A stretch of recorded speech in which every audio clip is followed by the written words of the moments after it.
Welcome to Listen to Your Body, promoting good health both spiritually and physically. Here's your host, Violet. CME family, CME, and welcome to WONIRadio. And this is Violet, Listen to Your Body. And today we have a very exciting program, family. You know, I'm so excited. Can't wait to introduce the guest to you. So, but before I start, I just once more thank you for just taking time out of your busy schedule to tuning in today. And download, if you have not downloaded the app for WONIRadio, go to the number one nationisrael.com and get the app. And there's so many things happening there, so many things happening there for Israel right now, for the nation right now. And if the Father impressed you to donate to the station, for the cause, you can do so. And also, don't forget to check out the Boo Gardens. Go there to the BooGardens.com. That's where you can get your immunity box right now to build the immune system. They have the sea moss, they have moringa powder. I told you about the testimony last week with this customer of mine. She wanted to get off she was just tired of taking a blood pressure pill. It wasn't working for her, she said, and she asked me about what can she take, and I said black seed oil, because I know a lot of people gave their testimony in the Brew Garden about taking black seed oil. And she came to him and she said, thank you for telling me about the black seed oil. And she said the doctor is lowering her blood pressure medicine. So the black seed oil is very good for that. So black seed oil, just go on there, families, check it out. It's copper. I talk about the copper, how it helps me tremendously. The copper, when I was holding my cell phone, my hand was, I would feel tingling sensation in my hands, and it would travel all the way to my chest area. And I said, let me try the copper, and I start using the copper, and no more tingling sensation, no more burning. So the copper blocks the radiation, helps to block the radiation to enter the body. And also it's very good for pain as well. I was having this severe pain came up on me one time. My hips was hurting me. I couldn't walk. I was miserable. So I bought a copper necklace from the Boo Gardens. And, I'm always thinking, okay, what can I do? What can I do? So I even take Tylenol, one of those stuff for the pain. And it didn't do anything for me. And I said, let me just put my necklace on my hips. And I put it right there and tell the family it took away the pain. So copper is, I always said that you need to have copper in your house. Copper needs to be in the house because it's very important. It's good for pain, helps with the radiation, and they put up all these 5G towers, so it blocks the radiation from entering the system. So copper is needed, and the Boo Gardens have a lot of coppers on there. So go check it out, family. The BooGardens.com. So many testimony. What else? Another leaf, soursop leaf, powerful. So mullein leaf, good for the respiratory system. So go there, and just shop in there, family, just for your health. And I want to go over as well, new start. As the Father is waking us up to who we are, He is giving us a new start, and not only who we are spiritual, He's also taking us to where He need for us to be, physically. So He give us, and this is not something new. This new start is always around nutrition, exercise, water, sunshine, temperament, fresh air. You get proper rest, and most of all, trust in y'all. So nutrition, you want to eat things that's going to produce good blood for the body. And if you don't do anything, family, increase it in your fruits and vegetables. So you got to take baby step, and always replace something that you take out. Never take out something and don't replace it. So you're taking baby step. We're walking to the wilderness, taking baby steps. So always add more fruits and vegetables to the diet, and you're going to tell a tremendous different. Just that simple step. Fruits and vegetable. Add more to the diet. Exercise is, if it's even 10 minutes a day, family, start off, walking, do something, some kind of activity just to let the blood flow to the cell, or blood need to be, running through the cell. So when our blood is gooey and sticky, that's a problem. So, pump up the heart rate, if you have upstairs and downstairs, do that. Walk around, if you're on the job, just do something, family, something for 10 minutes a day. Water. Our body is made up of 75% water. So it's recommended for us to drink half our body weight of water. So if you're not used to water, infuse your water. I was talking to a coworker today. He said, "Val, what can I infuse kiwi and strawberry?" I said, "Sure." He doesn't like water. He drink a lot of soda. But he said he want to change his lifestyle. So he said, I said, yes, infuse your water with do your kiwi and your whatever berries you have, infuse it, put it in there and let it sit overnight, and you're good to go the next day. So start off somewhere with 1 cup and gradually work your way up, family. But gradually work, but you need water in the system. Sunshine, definitely need to get sunshine. As the sun is setting earlier, there's not a lot of sun out there, so we supplement with vitamin D3 and K2. So you need the vitamin D3 and the K2 to help absorb the vitamin D3, and you take it with something fatty like avocado and coconut oil, something fatty.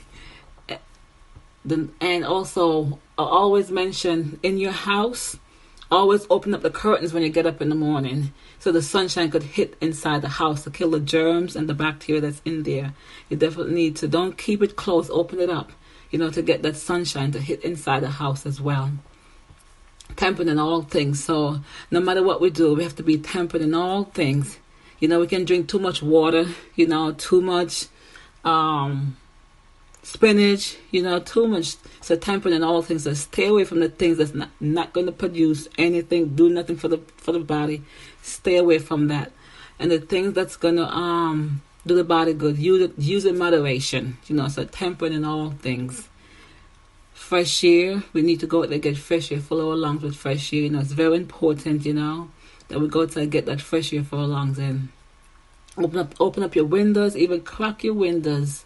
Cause I sleep with my window crack, in the morning, in the nighttime, and I just leave it like that. Cause I like to get fresh air, even though the heat is on. I like to let the fresh air just flow through the house. So open it up, so you can get that fresh air. Cause you burn out, you want that fresh air to just also kill the bacteria, the germs, it's in your house. So it's very important, family. And if you have a bathroom and you have mold in the bathroom, that means like when you bathe with hot water, use hot water.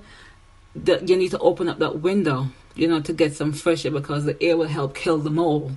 So you need to open up the window for, definitely need that fresh air. Rest. Our family, we need rest. The body repairs itself when we rest, get proper rest, and when we go to bed at a certain time, the body, they get that deep sleep. The body counts for 2 hours. Some researchers said from 9 to 12. Some said from 10 to 12. So between those hours, before 12, go to bed before 12 so you can help, especially if you're sick, if you deal with sickness. You definitely need to get, plenty of rest. Restore the body back to health. So plenty of rest. And most of all, trust in Yah. He said, I am the one that healeth thee. So as he's giving us this new start, we go into him, Father, give me a grace, to start, my journey, a new start. He said, I'm the one that healeth thee, but he also have given us doors, information we could look, go out there and search for ourselves how to, incorporate this stuff in our life, So new start, family. Don't forget, to go to the Father, and he will show you how to apply these to your life. So without further ado, I'd like to introduce our special guest to you, Miss Journei. She's the teacher from the Foraging class. So welcome. Thank you so much. Hi, everybody. So my name is Journei Bimwala, and I am a family wellness and lifestyle development specialist.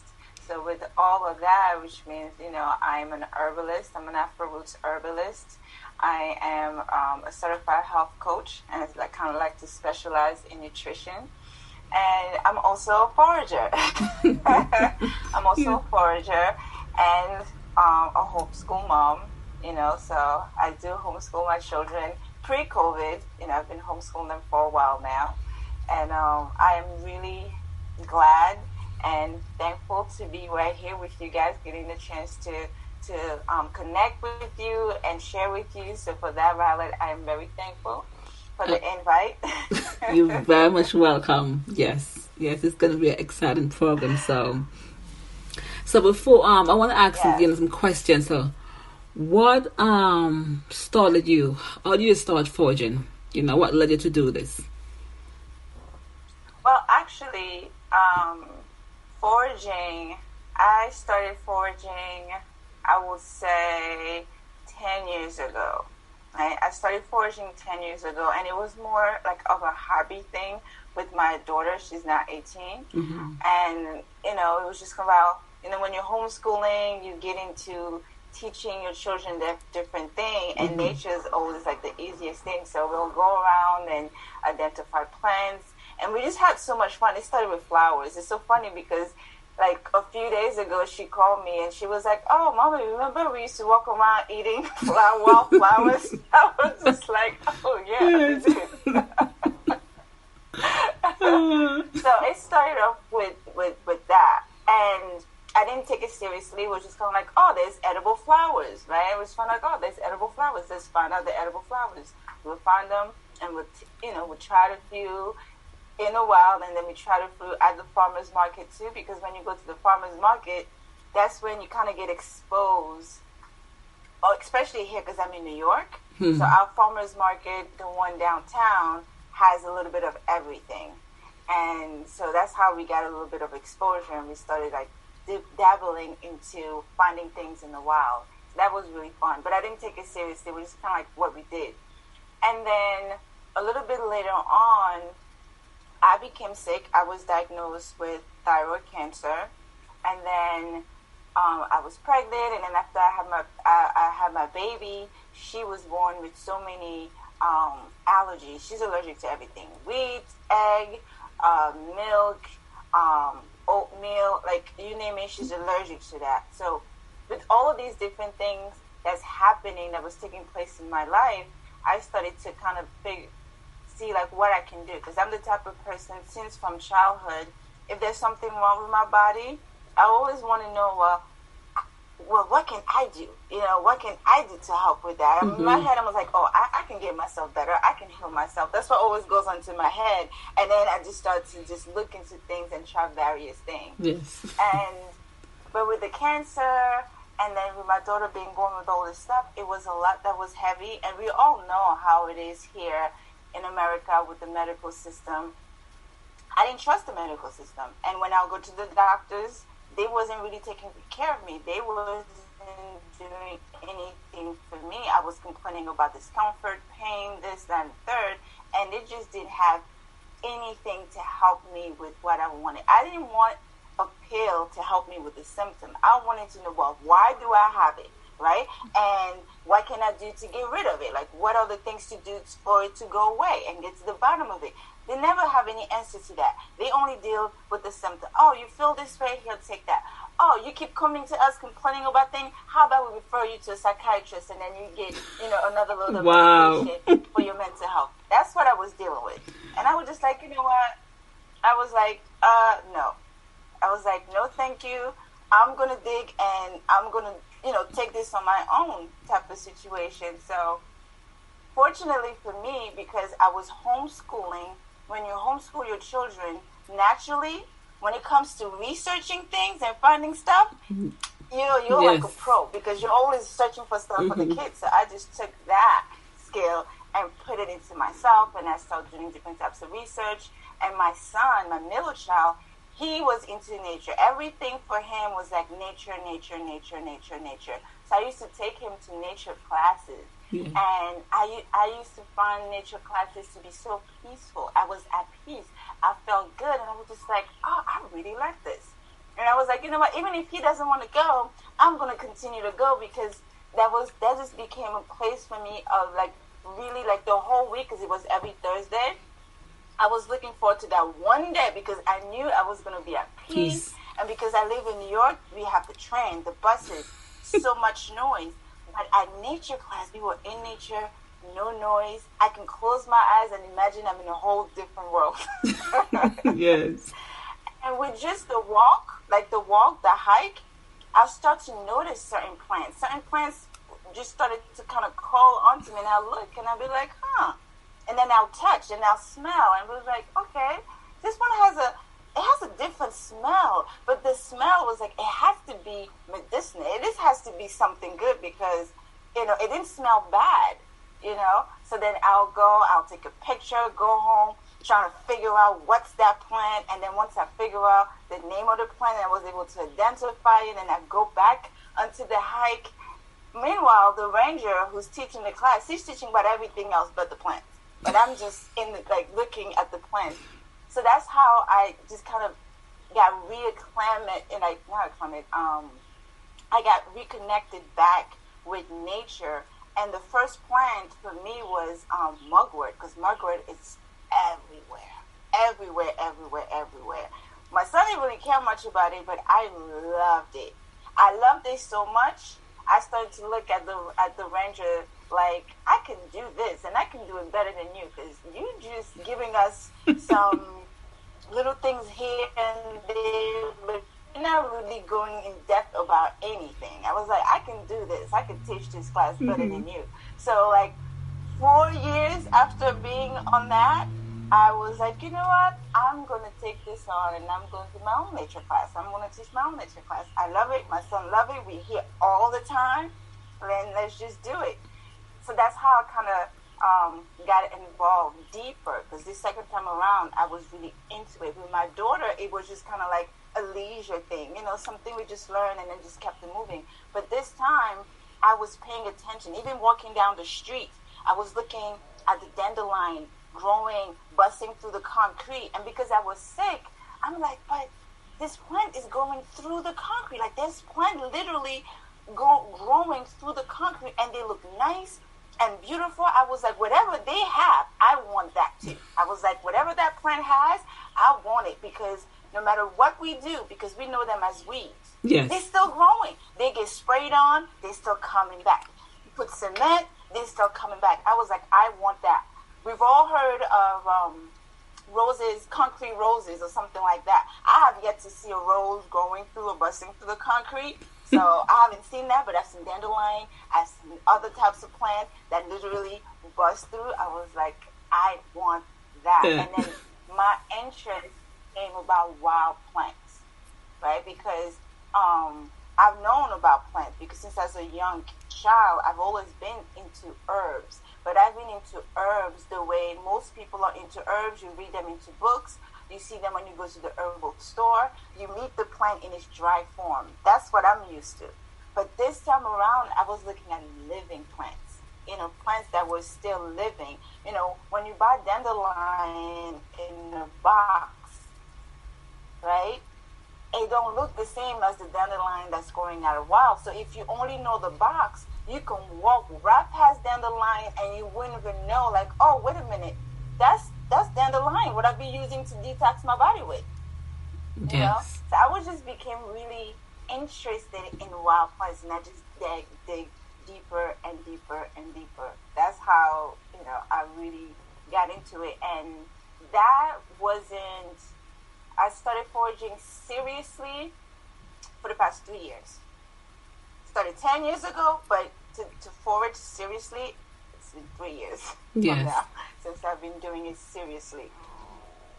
Yeah, that's amazing. Your illness led you to even dig deeper, how to heal yourself naturally.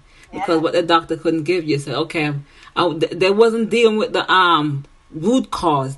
They wanted to ascertain, they wasn't dealing with the root cause. They wanted to treat the symptoms. So you said, forget them. I'm going to go deeper, dig deeper, and why did I have this cancer, and what causes it, so I praise the Most High that you've led you that in that way, to dig deeper. So that's amazing. Yeah, because they did the surgery, right? Because that's one of the first things that they do. They did the surgery. They removed, because I had a really massive growth. They removed it, and okay, so you removed that. I was like, okay, so now what? And then maybe like 2 weeks after my surgery, they had me with the surgeon. I had a surgeon, right? That's who was my cancer doctor, was my surgeon. I was like, okay, what now? Now he's like, well, we want to go back in and remove the other side of your thyroid. I was like, why? He said, oh, because, you see where we did the incision? We don't want to wait too long because it's going to make it harder for me to go back in. So it's better we just go in and remove it. I was like, is there something wrong with the other side of my thyroid? It was like, no, there's nothing wrong with it, but there's a possibility it might, but right now it's fine. But we just think it'll be easier if we just remove everything now because the incision is fresh, less work. So I told him no. I say, unless there is something seriously wrong where there is no other way, I don't want to remove it. And they didn't like that. They didn't like that I didn't want to go for the second surgery. I'm like, because if they remove my other side of the thyroid, now, because we can't live without our thyroid. Our thyroid, believe it or not, it controls a lot of function in our bodies, even our hormones. So without it, we can't live without it. I have to be on medication for the rest of my life. And that came into my mind. I was like, wait a minute. In case of an apocalyptic situation, and there's no medication around, how am I supposed to? No, I was like, no, I'm not going for that. And because I said no, guess what? They refused to treat me. They left me with the surgeon. And every time I go for appointment, it's always with the surgeon. I was like, can you guys switch me to a cancer doctor? And they just kept me with this one. Because they were hoping that I will be in enough pain where eventually I'm just going to be like, okay, go ahead, take it off. But there's nothing wrong with it. There was literally nothing wrong. It was just for convenience for him to remove my other parts. And I was like, let's do testing, to kind of check my thyroid level, because I want to make sure this particular thyroid is okay and is functioning just fine. But every time we was doing testing, it was functioning just fine. But I was having other symptoms that needed treatment, that needed to be looked after, and they just weren't doing it. So I was like, you know what? You guys can keep your thing. I'm going to go and I'm just going to do it myself, and I'm going to take care of myself. I'm going to figure it out. Whatever it is, I'm going to figure it out. That was my mindset, and I did just that. I figured it out. I went back to school for nutrition. I went back to school for nutrition to learn just a little bit more. I took a lot of classes and training with everything that had to do with health. And, that's pretty much what helped me to figure out what I needed, what I didn't need. So when I'll go to the doctor, I'll just be going for certain tests. I'm not going for anything else because it wasn't treating me anyway. But I'll use the test so I can have a clear idea of the changes that are going on internally that I couldn't see. But it was a pain. It was really a pain because I had nobody to really kind of walk me through. I had nobody to help me understand, because when you're told that you have whatever sickness you have, it doesn't matter what it is. It doesn't have to be cancer. It takes a toll on you. Mentally, physically, because now your mind is just going, right? Absolutely. And then I can't even speak comfortably to them. I can't express things comfortably because every time I did, guess what they'll tell me? They'll want to refer me to see a therapist because it must be in my mind. So they think you're crazy. In my mind. Yes, they did. They really do think you're crazy because after I had my daughter, like I told you guys, she was born with many different allergies. But her allergies didn't show up until she was about 2 months old. I don't eat any type of dairy or anything like that, but for whatever reason, in my house, I don't know who brought it, but there was like 1 can of evaporated milk. And I was really hungry. I wanted to fix myself some porridge. There was nothing else. My almond milk, nothing was around. So I was like, you know what, let me just, and I opened the can, I fixed myself some porridge. After that, I fed her. Right after I fed her, she just broke out in hives everywhere. So I was just like, oh my God, she's allergic to milk. I mean, that's the conclusion, right? Exactly. I took her to the pediatrician. You know, I'm like, okay, my daughter's allergic to milk. He was like, well, how do you know she's allergic to milk? I was like, because I consumed it, and then I breastfed her. Right after that, she had an allergic reaction, and she started breaking out in eczema. He was like, well, eczema is not caused by food. You don't know what you're talking about. I was like, well, I just want an allergy test. I said, I just want an allergy test for her. I want to know what she's allergic to. Maybe something else. But as far as I'm concerned, that's what she's allergic to.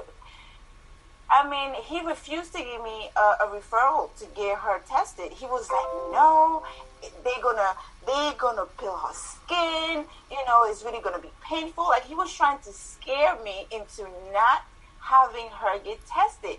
And I told him, I was like, listen, sir, I don't care about any of that. If that's gonna tell me what she's allergic to and why she's breaking out all of a sudden, then so be it.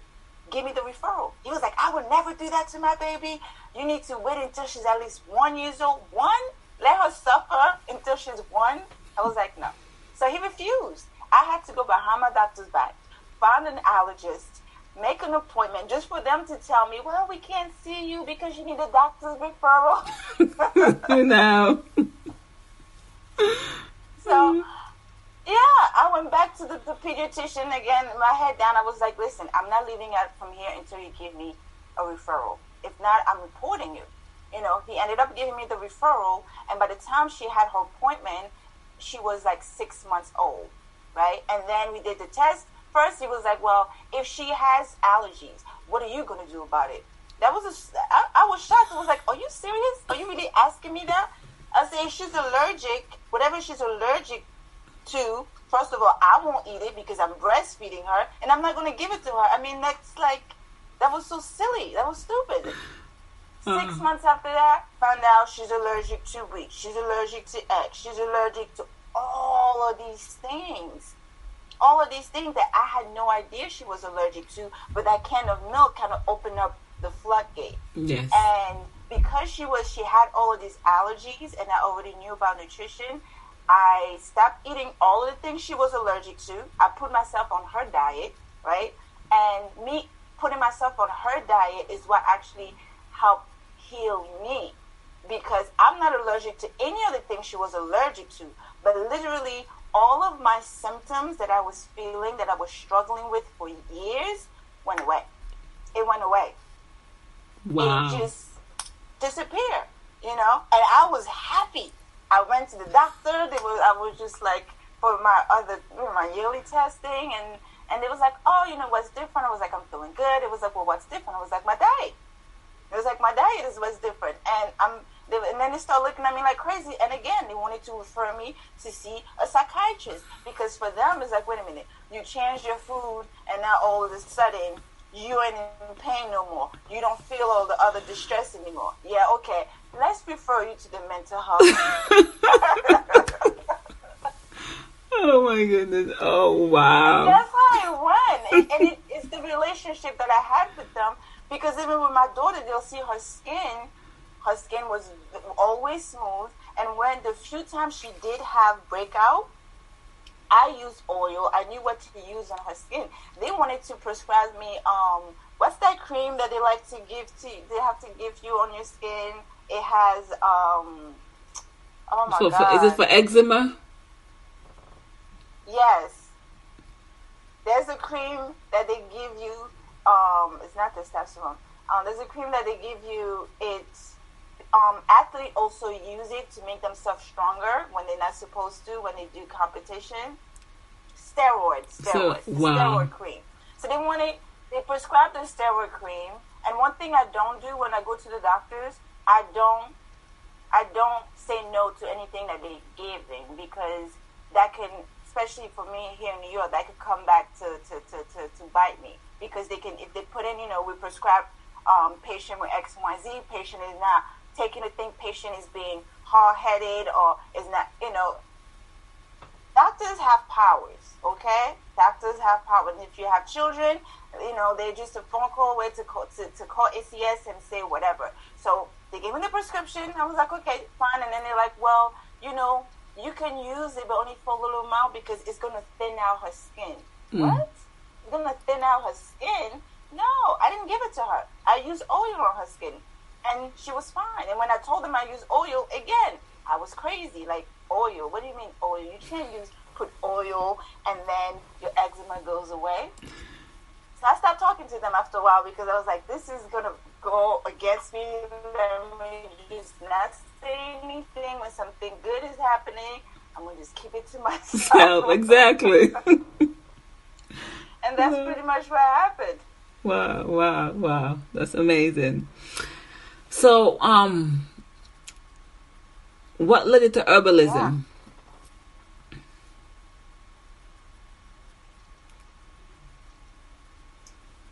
So what led me to herbalism?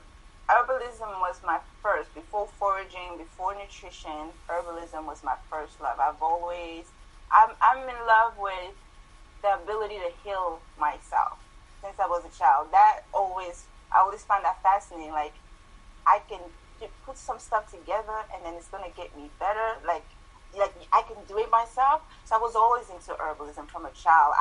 I didn't, as a child, I used to read the books, any books on herbs, what is it good for? I've always done that. My first child, the year before I had her, I used to take a lot of red raspberry tea because I wanted to prepare my body. So, like, information I knew, I will take that.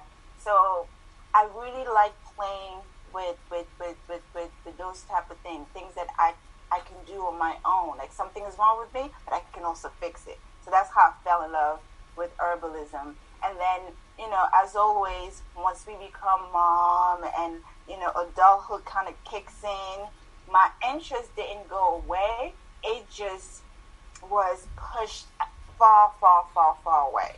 Because growing up, herbalism is not something nobody in your family pushed you to be, right? Folks want you to be a doctor, a lawyer, all of these things, but herbalism, there wasn't really no push into it. So it was my hobby. It was my something special that I just like to do. I just want to learn more about.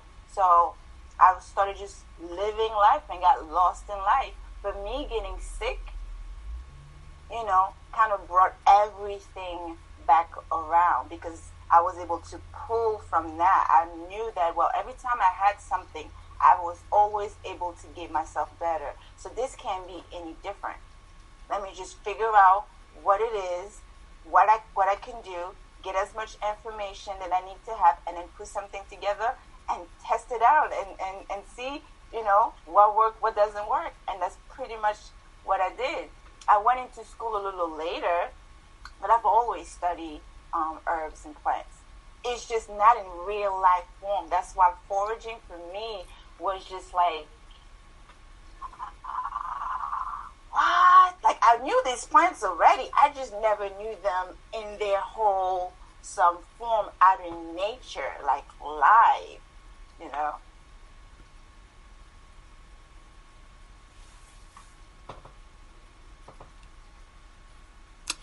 Bad connection, family. Just hold on a second. Let me see.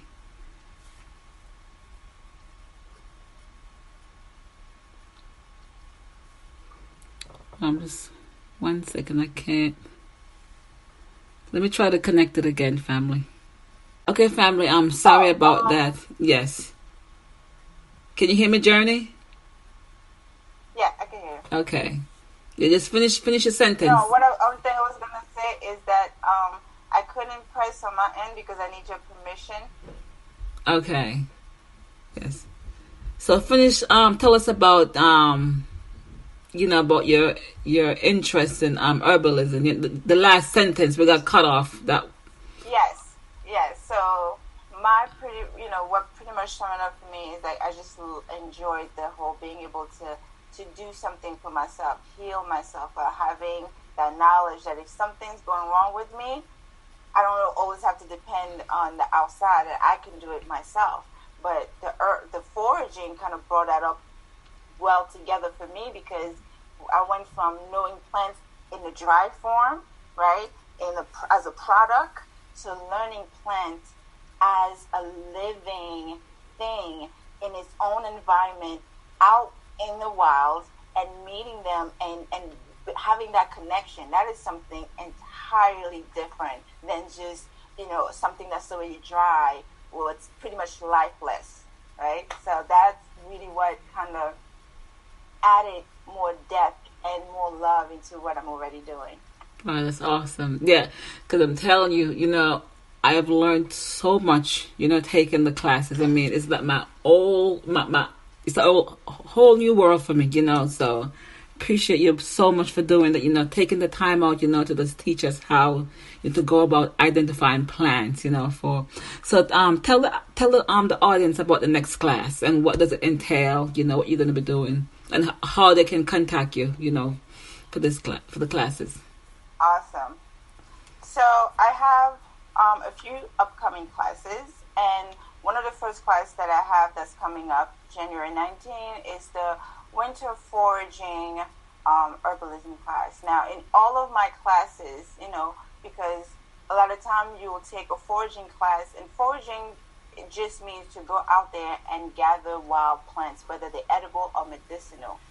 But I like to include herbalism into them because my focus is on wild medicinal plants.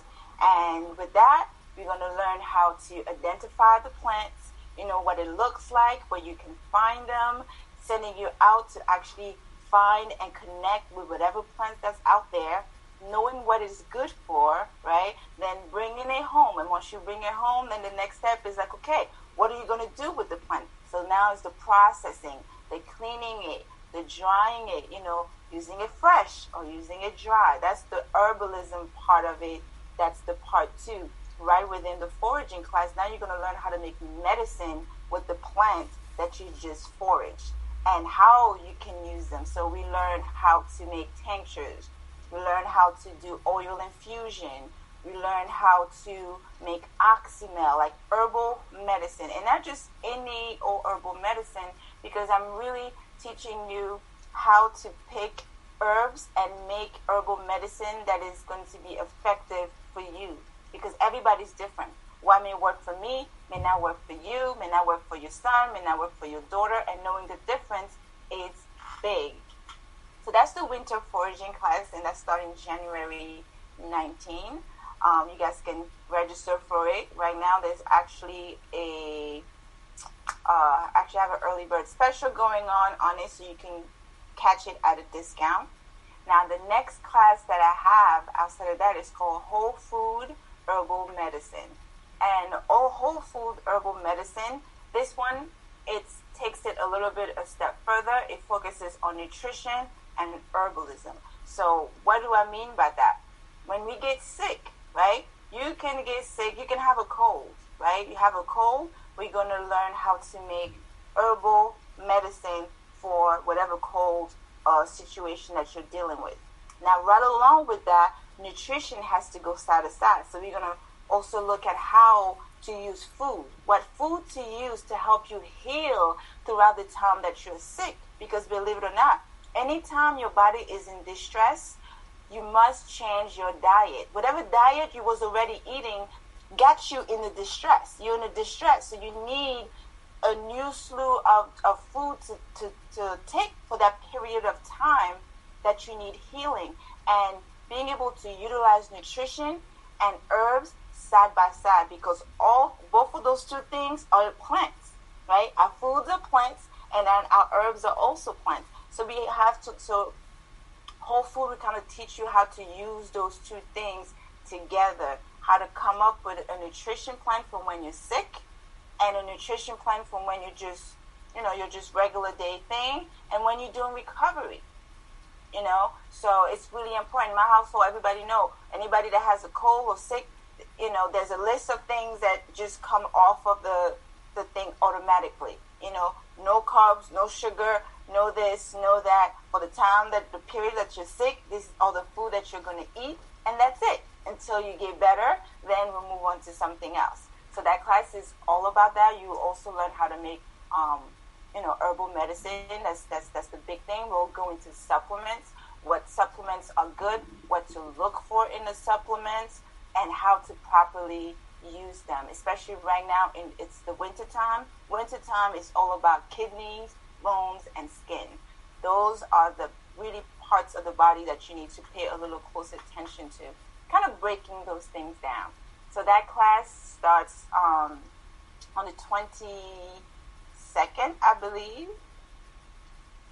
It might start the 22nd. No, the 24th. That one starts the 24th of this month. And then right after that, we have another class. It's gardening / herbal first aid. So spring is coming. Winter just started last month. And believe it or not, you can garden in the wintertime. There are some plants that do very well in the wintertime. So it's about winter gardening and also preparing for spring gardening, because you want to, in gardening, we have something called a growing period. And depending on where you're living, your growing period might be short or might be long. But if yours is short, there are things that you can do to actually extend your growing season, and that's taking advantage of the winter time when it's time to actually start to put a plant out there. Don't start gardening without planning. Like, gardening requires planning. What are you growing, right? You want to grow things that you like, things that you're actually going to eat and use, not just Yes. in your random plant, and then you have it, but that's not what you typically eat. And then how many of it? So it really requires time to plan, and we will do that planning and growing together, learning how to do microgreens. Now, the Herbal First Aid is part of the gardening too, but as the Herbal First Aid is learning how to use the herbs during an emergency. When you have an emergency, an acute condition, something that requires something right away, and we can do that with herbs. Learning how to do even something as simple as suture. There's a cut. How do you, how if you have to, God forbid, you have to sew something up, got to learn how to do that. So we're going to learn how to do that as well, and how to make and have some herbal first aid preparation set in. So in case, hey, I don't have money to go buy whatever it is that I'm supposed to have on hand, don't worry, you have something else ready for you to use. That's what that class is about. And then my last class is wild cocktail wine making. So that's a little bit different than the rest of them, because in this one we just learn how to make your own wine. Believe it or not, it's not that hard making your own wine and making your own cocktail. And for those of you who love your wine, right? Some people love their wine and they won't separate from their wine, but they might be sick. When we make tinctures, right? Tincture, you have to use alcohol. So one of the things that we'll be also doing in the winemaking class is learning how to make herbal wine.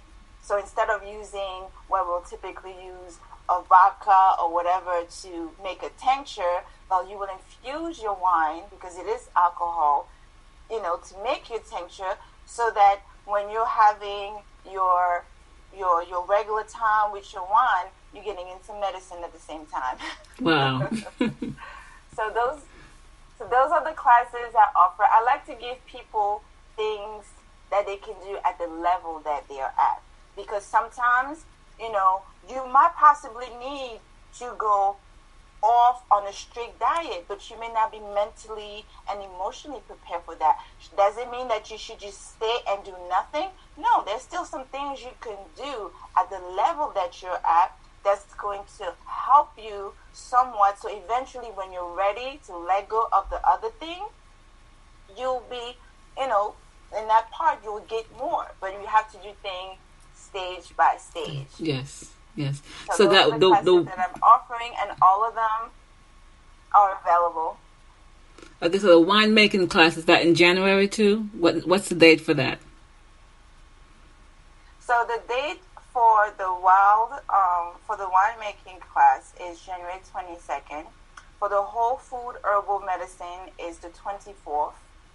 For the gardening and herbal first aid, it's the 21st.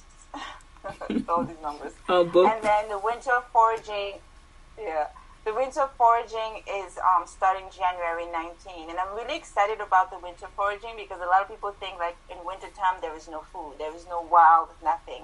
And let me tell you, there's a slew of wild food and medicine out there. Now, it's not in abundance like in spring and any other season, but there's still stuff out there. And I would like to just say this about foraging and why it's important for you guys to really learn these skills. Because one, as we can see in 2020, you know, a lot of us kind of went back into like, okay, what's natural? Because the medical system didn't really have any answers, right? It didn't have any answer. And at the same time, we also dealt with situation of money, not being able to have enough money because we was losing job. We also dealt with with stores being closed. The stores are closing. You can't even have access to your herbal thing because a lot of people was ordering a lot of things. So you go to certain herbal shop and they were blank. They didn't have anything. But if you know your wild plants, your wild medicinal plants, you won't be affected by what's going on outside because you'll just be like, you know what? I'm just going to go. You're going to go walk around. You're going to go to the woods. You're going to go to the forest. You will know exactly where to go to get what you need because these plants that we buy at the health food store, they grow wild everywhere around us. So we have to get acquainted to our environment, our land, and see what is nature giving us to already help us. You know, there's really no need to buy dandelion when there's a bunch of dandelion growing everywhere. But if you didn't know how to recognize it, it'll be hard. But if you knew it, then you can become a little more strategic because let me tell you one more thing. When nature caters and nurture a plant, that plant has some nutrients and some chemical compounds that its counterpart can't mess with because it was taken care of by nature herself. Things that are cultivated by us is different. It's just different. It's going to have something that didn't come directly from nature, that wasn't, you know, done right. So it's really important for me when COVID started and, you know, everybody was panicking. I was relaxed. I was like, oh, it's the springtime. Like spring is around the corner. I know there's going to be some dandelions, some cleavers, some burdock. There's going to be all of this plant that's coming up. You know, I knew where all of the wild stuff were edible and medicinal. I was like, and then summer is coming. There's going to be an ample food of fruits. So my mind, I was just like, I wasn't panicking. And that's what it gave me, you know. And also, if you don't have any money, for those of us who, I don't have a job, I don't have this, I don't have that, I don't have a lot of money. Instead of spending a whole lot of money on a lot of stress or just allowing your body to get worse, if you know your wild medicinal plants, you can make your own medicine at no cost. I'm going to show you guys one thing. Right, so this is slippery elm extract. Extract just means tincture. It's just that the supplement industry can't use that word, so they use extract instead. But that's a tincture. This is slippery elm tincture at $20. $20 for 2 ounces. That's how much this costs. But if you know how to make your own tincture, or if you know how to identify a slippery elm tree, this is a wild slippery elm tree I collected. I found the tree and I was able to get some, right? When I make my own tincture, I'm not going to get 2 ounces. You know, it's going to be full. Like this is a rose petal tincture. Most tincture come in this size or this size. So I have a whole lot more medicine that cost me. The only thing that cost me here was the price of the jar and the alcohol. The plant matter inside was free. So it really can help you, and then it'll ensure that you get all of the benefits, right? So it's not just a little bit of this, a little bit of that. You're going to get it all out of much concentrated thing, and it's something that you are doing for yourself and for your family. So at no point should you ever feel like you are at the beck and call of someone else, or that you can't get something because your insurance can't pay for it, or I don't have money for this, or I don't have money for that. Foraging helps to alleviate all of that. All of that. So I don't buy plants. I only buy alcohol and vinegar and honey and things like that to make my medicine. But I don't purchase those things anymore because I can just make them myself. And mine will be better because it's like I know exactly what's going in it. It could be highly concentrated and it'll last me a long time. Exactly. Yes, exactly. Yes. Yes. So, tell the audience how can they get in contact with you to sign up for the classes? Okay, so to sign up for the class, if you guys are interested in the classes, send me an email at Natural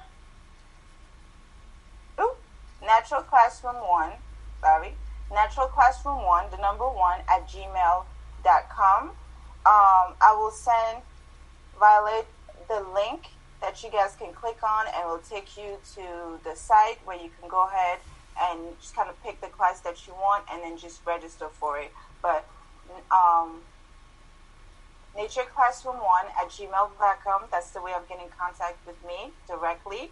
And then I will give Violet a link to the classes. And let me just add this, like there's no age limit. So, do it with the children. It's really important to do this with the children because this information, you want your child to learn these things. You want them to know the earth. You want them to connect with the land and be able to see a plant and know what that plant is medicinally, and if they can eat it or not, because it'll just be like, oh, okay, if something's happening to me, I can do this, I can do that. Knowledge, plant knowledge is important, and it's part of our heritage. We've always had plant knowledge. It has just been taken from us. Right? Because we were doing really good with it just to heal our families, and we need to kind of bring that back. So come on, sign up, and bring your children right along with you because they will surprise you. Children love to mix things around, and it makes it a lot easier for them to take if they can mix it themselves and they had a part in it. They be like, oh, exactly. this, that's it. Ooh, I really like this. You really want to kind of open that dialogue with your children.